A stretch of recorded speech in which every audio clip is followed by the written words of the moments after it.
I'm Mike Costello, and I'm here with Dr. Iris Freelander, and today we'd like to talk to you about embracing the mystery of the unknown. And so much of life is unknown, isn't it, Iris? And that's kind of an exciting thing. Yes, it is unknown, but we make it seem more mysterious and more crazy and chaotic than we need to, because if we just accept that there is an unknown factor in life and respect everyone's view of what is behind the unknown, then I think we'd all be happier, don't you? I think so, yes. The fear of the unknown is really something that I think many people are preoccupied with. And in fact, we do a lot of planning and goal setting, and even at the center and at the church and in our counseling, we talk with people a lot about working through the process of goal setting, and that's important. But being flexible in those goals and allowing the unknown to be a part of the life experience really adds richness and relieves the stress. Of course, and also it gives us something to look forward to. Instead of trying to program everything, just accept the unknown and flow with it. Because we need to make our plan, of course. I always say we make a blueprint of what we want to do. And I think before we're born, we create a blueprint of what we're going to accomplish in that specific earth life. But then it's open for changes. And so if we could do the same thing while we're here on earth, then I think it would save us a lot of time and energy, and we'd be more happy with our lives because we wouldn't fear the unknown as much because we'd know we have control of it. Mm-hmm. That in today's environment, I don't know about you. I know you do as much counseling as I do, or maybe more. But people are so stressed. Yes. And that issue of stress comes about so often because of this deep need that we seem to have of wanting to control the environment, the circumstances, and the situations, and even wanting to control the outcome of things over which we have little control and should have little control. And so I think it's very important for our viewers to be willing to open themselves to the reality of change and to embrace that change. And of course, in our philosophy and New Thought, we talk a lot and we pray a lot and we meditate and we teach and we counsel a great deal about the value of the unknown and about the changing circumstances and situations. And even the fact that in the changing circumstances and situations of our daily life, that in the midst of seeming challenge and difficulty, great and wonderful things can happen. Yes, and when we allow them, they will happen more often, because very often we block things that would just naturally flow. And a lot of people have trouble with the phrase, go with the flow, and I can see how they might. But I remember once, years ago, there was a gentleman I was counseling, and so he kept having problems in life, and he was like his own worst enemy. And he never did get the hang of it, because he said one time, well, you tell me to go with the flow, and when I do, then things don't work out well. And of course, that was just his own perception that things didn't work out well. Because to me, things were working out quite well for him. But perhaps he changed his goals or changed his mind. I don't remember, but I remember his frustration, and it taught me a lesson to let people be more fully in their own right. And this is what, if we can let each other be, and especially in families, because so many family members think that they know what every other family member should be doing and try to program too heavily, even parents, or especially parents. They want their children to do specific things as a profession or at home. And giving the children a little more freedom very often gives them more incentive in life, doesn't it? Absolutely.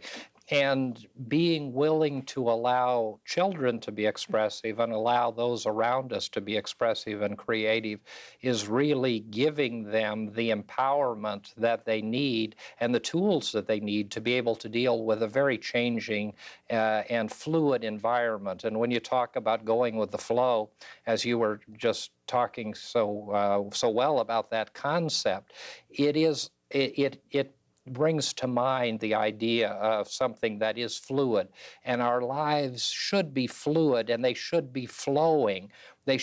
Our lives should be moving constantly, and in a lot of ways, in a lot of circumstances and situations, they're going to move in directions that we don't necessarily want to go.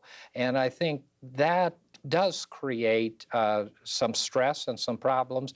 But if we understand that that's a part of the human condition and part of the spiritual experience and part of the growth experience, it becomes something upon which we can build both our minds, our bodies, and our spiritual being. And of course, that's what we're all about, being able to integrate those things, those three aspects of our being, into that unity of the oneness of who and what we are as perfect and whole children of God.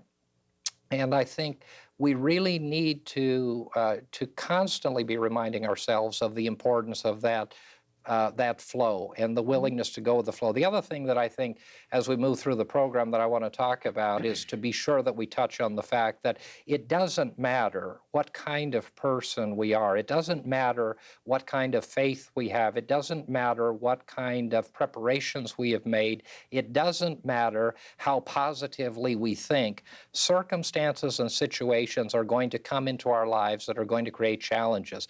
And so often, we find people, especially going back to the counseling, and you, I know, have found this, and I've found it so many times, where people say, well, I've done all these things, so why are these things happening? Well, these things are happening because it is a part of the human and the spiritual dimension of growth through which we're moving. And so if difficulties come and if challenges come, it's not an indication that we failed in any way, nor is there a guarantee that if we do this and this and this and this, that our lives are going to be exactly pristine in the way that we want them. But in the midst of these changing circumstances, we can be pristine and serene in our inner being and in our consciousness, and therein lies the key to successful living. And that's confident living that we talk about as well, because it is out of the confidence that we have in that principle and that truth that life has its value and that we move in a stress-free environment. And we can see that in people's bodies, can't we? Yeah. Yes, we can. And it's so sad and tragic when we counsel people who can't change, who have to stay in a mold and put themselves in a mold and stay there, because when we talk about going with the flow or change, life is change. Life is change. And if we accept that, then we can accept the changes as they come more fully. And I could remember years ago writing a letter to a young babysitter that I had, and I said that in that letter to her, that nothing ever stays the same. And as I wrote, it was after the death of my daughter, and it was her favorite babysitter, and she was being so grief-stricken, and she couldn't accept that this had happened, that that child had died, and the rest of us couldn't accept it either. But those who had more maturity had more understanding, and so we went away for a few days, and I wrote her a letter. And I kept a copy of that letter in my papers and read it about 10 years later, and I realized that I wrote the letter for myself as much as for her. And it came as quite a surprise to me because it was the things I needed to be hearing. And I think very often when we are in that type of situation, anyone, everyone, then our guardian angel or others on the inner planes of being are giving us those words. They're giving us what we need to hear. It's just like when we go to a counselor who's attuned to us, then they say what we need to hear. Well, I think those on the inner help us too. Do you think that's true? Absolutely. And, it happens so often. I mean, when we counsel with people, we work with people, and as you know, you speak a great deal, and so often when we will speak to groups, large or small, people will come up and say, You were speaking just to my need." Well, of course, Yeah. because the needs that we have are universal, Hmm. and the conditions that we have are universal. And we need to understand that, and we need to realize that, we need to honor that, Yeah. and we need to embrace that. And I think very often we are not willing to do that. And a great deal of that comes about when we do see life as a mystery. And Scripture tells us, of course, that we see and live in awe and wonder. And it is in the awe and wonder of the experience and the mystery of it that the real richness comes out. And I think that the honoring of that in people and sharing and walking the way with them is really what we do. That's what we do in church centers. It's what we do. It's what psychologists and sociologists do. It's what we do in our counseling work. It's what we do as human beings. It's what we do with our children. It's what we do from the earliest of life to the end of life. And I know that one of the things that we do, you and I have done over the years, is we've dealt with a lot of people at the end of life. And it seems that you've been involved in hospice work, and I've been involved in counseling, and we've both been involved in ministry for many, many years. And so many are drawn to us at that point in time because of I think, the realities and the truth that we're able to resonate to and with them in the process of moving through this process. And so many wonderful things have happened. And, we've talked about many of them on this program, and I've written about them, and you have. And the number of people who come and are able to come away from a seemingly devastating situation, from a horrible diagnosis, from the loss of a job, the end of a relationship, from economic disaster, and great things come from that. Yes, and great things always come from that, and we don't see the gloom before us. I remember asking an older neighbor friend of mine, what can I say to a lady whose children had died? And so he gave me some words of comfort to say to her, and it was just the ticket, because she kept that letter and referred to it over and over. And he said, "We never know what lies. You don't know what lies ahead. We never do." And I remember those words very distinctly, because that's what that's what sustained her during that time. It's interesting what does sustain us, isn't it? Hmm. And it is that support and that presence that Hmm. sustains us. So often we think we have to be so Yeah, profound. I think it's a long not the time ago, words. exactly, long time ago, I think both of us have decided or came to the understanding that we're not all that profound. That our presence is the value, and it isn't the presence of Mike Costello or Iris Freelander, or it isn't the presence of a person. It is the presence of a role within our life. It's the presence of one to another and the relationship that we have to walk with each other. Yes, yes, and if we could remember that, then we would be far ahead. And if we can impart that to the people whom we're counseling, then they would be. Because life is really very simple. It's so simple, we make it so difficult. We work at complicating life. We work at complicating life. And I think one of the things that we do is we try to work at simplifying life and making it simple, and also dealing with the fact that the things that we talk about are not unique to us, and they are universally applicable to faith traditions, to economic situations, and those are the principles that we teach and talk about. Yes, I think basically what you and I do in our counseling is we let people go at their own pace, and we accept whatever they say as, yes, that's right for them. And if they're looking for a new out, then we show them their options. But and that makes people feel comfortable because we're not being critical or judgmental. And that's the secret. And we can do that in our personal life. We can all do it all the time. Not ever put someone else on the defensive, but just accept what they're saying and listen carefully. And we can do it in our families, we can do it in Exactly. our organizations, we can do it in our workplace, we can do it in large groups, and Yeah. that dynamic is just a wonderful gift that we can give so freely and easily. We'd like to pause at this point in the program and offer you the opportunity to receive some literature so that you can continue to study the ideas and concepts that we're sharing with you.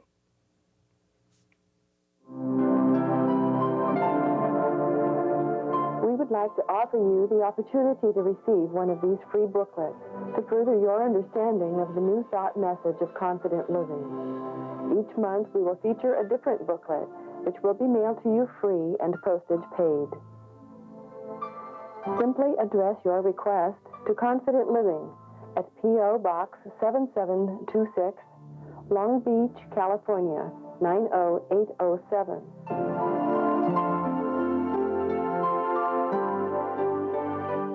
In this last half of the program, I think we should talk about some practical aspects of how we can deal with the unknown. And of course, the first practical aspect that we can use to deal with the unknown is to expect it.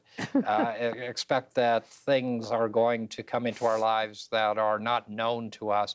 And sometimes even the way that we're going to go isn't known to us, or the words that we're going to say aren't known to us. But just as we said in the earlier part of the program, opening ourselves to the flow of life is really, and one of the terms that's used in New Thought very widely is to create an open channel, if you will, and there's all kinds of connotations about that, but so that we become channels for the free flow of good in our lives, and that is a beginning point, isn't it, Iris? Yes, it is. And also to allow people to go at their own pace and their own flow.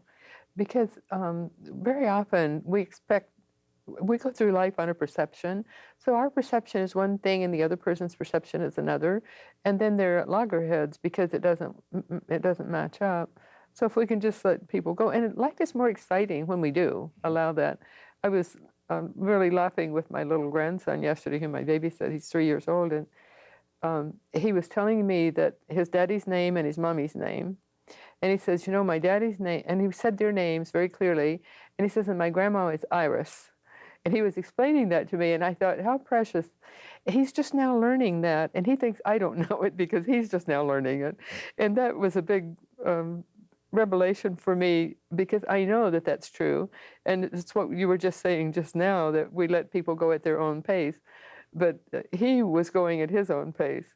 And so if we do that with all the people we come in contact with, then life is so much more fun and easy. And we can do it in the workplace by putting people in the job that they know and that they can do, and don't take them out of their own. Let them help decide where they would like to work in large corporations. That would be. And I remember once years ago, I got a job in a department store, and there was a lady who had far more education than I who wanted to work there, and we applied at the same time, and they hired me and not her. So I asked the manager, the personnel manager, would you mind telling me why you hired me instead of Carol, because she's far more qualified than I on paper. And she said, well, it's because you knew the department you wanted to work in, and you knew something about the store, and I liked it that you cared. And so that was a big lesson for me from a very early age. And it's somewhat what we're saying now, isn't it? It is. It is. It is to be able to get that connection and to see beyond the surface appearance, because the surface appearance may tell us one thing, but the truth may be something far different. Yes. And so we can, as we go through life, we learn these little lessons, and then if we apply them, it works for us exceptionally well. And as we work with people in groups, I think is very interesting. You have to really be on your toes if you're the group leader to see what other people know and what what perception they're coming from, because not everybody understands everything in the same way. From a very practical standpoint, back to the issue of releasing people to experience what they need to experience, that's a hard lesson in many ways. And it starts in the parenting process. It goes through the workplace. It goes through all kinds of environment. We found it in churches. You and I have struggled with that. And so we have the expectation that people are going to behave in a certain way, that people should behave in a certain way, that certain things should happen in a certain way. But in fact, we need to release those ideas and concepts. And as we say in New Thought so often, we release them to their highest and their best and their greatest good. And in doing that, we don't know what it is that they need. We know that the relationship that we have with them can strengthen or empower them, or it can stifle them and stop them. It can promote the flow that we talked about, or it can stop it. But we have to release people and allow them to experience what they need to experience. Yes, and if we don't, we're not being very good leaders, teachers, or ministers, or whatever the position is, because when we do that, we let people function to their highest level. And we always say we pray for people's highest good, but they need to be able to function to their highest level, and not made feel guilty if they don't go higher, because they don't know that they should be going higher if they're doing their very best, and that's the top level for them. But then they grow from there, and that's what makes life so exciting, is watching people grow from one point to another, to another, to another, and learning. And we can look at our own lives that way and see how we grow too, and just rejoice that we do grow.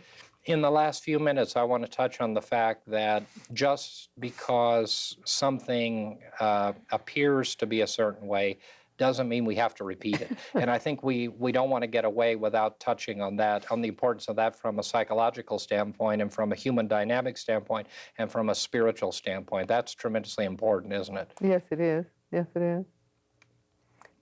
And I think that when we're thoughtful, when we meditate, when we really pray and listen for answers, then we get our answers. And we can go from that point. That's a stepping stone for us, isn't it? Right. And that ability to change allows us to break the pattern of behavior. And that is so important, because as we move through the unknown of life, and life is filled with unknown experiences, and as we move through the unknown, so often we need to remind ourselves that the negative experiences do not have to repeat themselves.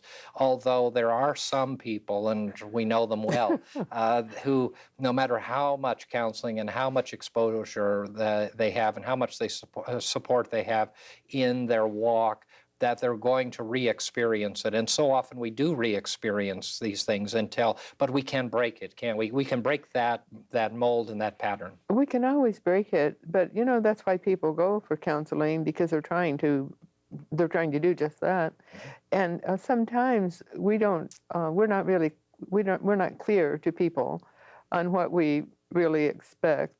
And I'll just use an example of a group I was leading. And there was one man who would veer off on other subjects, not and get away from the point that we were there for spiritual purposes. And so finally, we had a talk, and he understood it. And I realized that it wasn't his fault that he didn't understand it up to then. It was mine, because I had not defined for him why we were there. And so I explained to him very simply, we're here for 2 hours, and we're here for spiritual growth and for deeper spiritual understanding. And if we bring in a lot of other things, then if we bring in one more thing and go at any great distance with it, then our 2 hours are gone before we know it, and we've not done what we're here to do. And so it was almost that simple. And so I realized that I was a poor leader. It's not that he was a poor follower. And so we can always look to our own actions and see what we can do differently when someone whom we're helping doesn't seem to get it. And then we release them. Yeah. and Totally. totally, and without reservation, Mhm. and allow the flow to unfold and bring forth that which it needs to bring forth in the experience, whether it's the experience of two people, Mhm. or the experience of a family, or the experience of an organization or a corporation, and it works in all of the environments. It's interesting to me how easily it is for us to take the principles that we're sharing Mhm. and apply them in all of the aspects of our lives, not only on the spiritual level, Mhm. because you and I spend a lot of time on the spiritual level, but within families and relationships, in the corporate world, in the working world, in our finances, all of these areas, these principles work because of the reality and the value and the truth of them in the experience and the lived out experience Mhm. of the teaching. Yes, and when we teach, we have to be not not an example, but we have to be open-minded, open-ended, so that we allow people to learn at their own pace, and so that then whatever, and we have to be open to change, and perhaps things need to go in a different direction.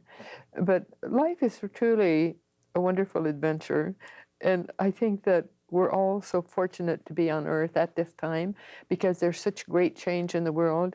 And just think how our souls are being stretched. Mhm. And it's like it stretches our immensity consciousness immeasurably to be here on Earth right now because there's so much happening, so much change. So it makes life more exciting if we look at it that way. But some people say, "Oh, woe is me, woe is me." So they think because they can't stretch, then things are pretty tough for them. But if we keep that consciousness that yes, life is change, and we're going to enjoy those changes, then it makes a big difference. And I'd like those who are listening to us just to look at their own lives and see how rapidly things are changing. And there are many teachers who show us how things are changing so drastically. There's a writer, Greg Braden, a spiritual teacher, who talks about the Earth's resonance was at 7.5 hertz or something like that, and for ages, and now it's 11.0 hertz.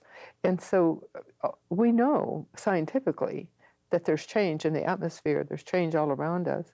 But if we accept that and go from that point and just be grateful for the change and see what we can do differently. Mhm. It's a wonderful time to live. It's a wonderful time to be with other people. It's a wonderful time to share. And it's a magnificent time to release people to experience what they have to experience. And it is the excitement and the enthusiasm with which we embrace the unknown and the awe and wonder that we use to stretch our own emotions and intellect and spiritual reality and consciousness that makes us the wonderful children of God that we already are. And so we hope that you found this information useful, and we look forward to seeing you next time.